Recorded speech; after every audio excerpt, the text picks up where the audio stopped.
ஆரூரின் தெருக்களிலே ஓடி வந்த இந்தி பெண்ணே கேள், நீ தேடி வந்த கோடையுள்ள நாடு இதல்ல என்று வீரமுழக்கமிட்டாரே.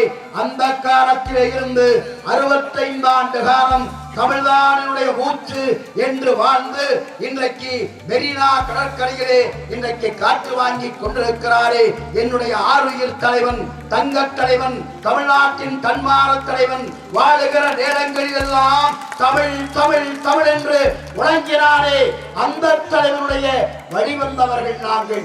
அதனால்தான் வீழ்வது நாமாக இருப்பினும் வாழ்வது தமிழாக இருக்கட்டும் என்று சொன்ன அந்த தலைவனுடைய வழியிலே இருந்தால் ஹிந்திய மட்டும் படிச்சிருக்கக்கூடிய மோடி வந்திருக்கக்கூடிய குஜராத்திலையும் உத்தரப்பிரதேசத்திலையும் கிராஸ் என்ரோல்மெண்ட் ரேஷியோ பள்ளி கல்வியை முடித்து உயர்கல்விக்கு சேர்ந்தவர்களுடைய எண்ணிக்கை வெறும் 27%.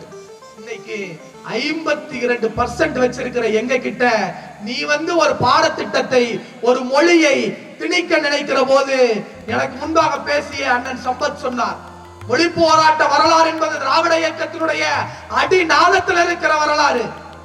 அண்ணன் பொள்ளாச்சி உமாவதி பெயரை சொல்லி, இன்றைக்கு இந்த பகுதியை சார்ந்திருக்கிற தம்பராஜ் அண்ணனுடைய பெயரை சொல்லி, உடுமலை சாதிக் பாட்சா அண்ணனுடைய பெயரை சொல்லி, இப்படி திராவிட முன்னேற்ற கழகத்தை சார்ந்தவர்கள் நடத்திய வீரமிக்க போராட்டத்தால் பொள்ளாச்சியில் மட்டும் மொழி போராட்டத்திற்காக உயர்ந்தவர்களுடைய எண்ணிக்கை 300 பேர். நமது மொழி என்பது வெறும் மொழி மட்டும் அல்ல, உணர்வு, வாழ்க்கை. 5000 ஆண்டுகளுக்கு முன்பு பிறந்த மொழி, மொழிகளுக்கெல்லாம் மூத்த மொழியாக மூத்த குடியாக இருக்கக்கூடிய நமது தாய்மொழி. அப்படிப்பட்ட மொழிக்கு ஆபத்து வருகிறது என்று சொன்னால் அதை எதிர்த்து நிற்கக்கூடிய ஒரே இயக்கம் திராவிட முன்னேற்ற கழகம் என்றுதான் நான் தளபதி அவர்கள் சூழலைத்து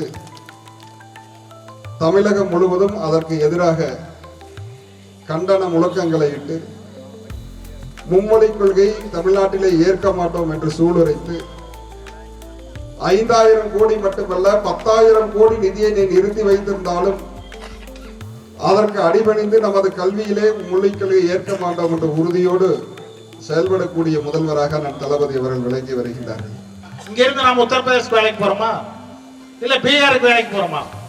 ஆனால் தமிழ்நாட்டுக்கு பீகாருக்கு குஜராத்திலிருந்து இன்றைக்கு வேலைக்கு வருகிறார்கள்.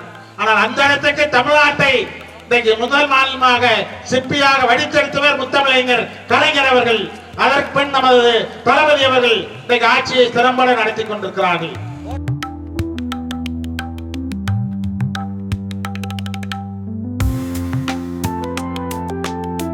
தளபதி அன்றைக்கு துணை முதல்வர் கழகத்துடைய இளைஞரணி செயலாளர் மரியாதைக்குரிய உதயநிதி ஸ்டாலின் அவர்கள் ஒவ்வொரு தொகுதிக்கும் ஒரு கூட்டத்தை நாளை நமது மேற்கொண்டியத்தில் நடைபெறுகிறது. அந்த கூட்டத்திலும் சிறப்பாக அதுவும் இன்றைக்கு இந்தி திணிப்பை தமிழ்நாட்டிலே கட்டுப்படுத்த வேண்டும், விழிப்புணர்வை ஏற்படுத்துகின்ற வகையிலே அது நடைகிறது. மோடி ஆட்சிக்கு இன்றைக்கு முடிவு கட்டுகின்ற வகையிலே அந்த திட்டம் இன்றைக்கு சிறப்பாக நடைபெற்றுக் கொண்டிருக்கிறது.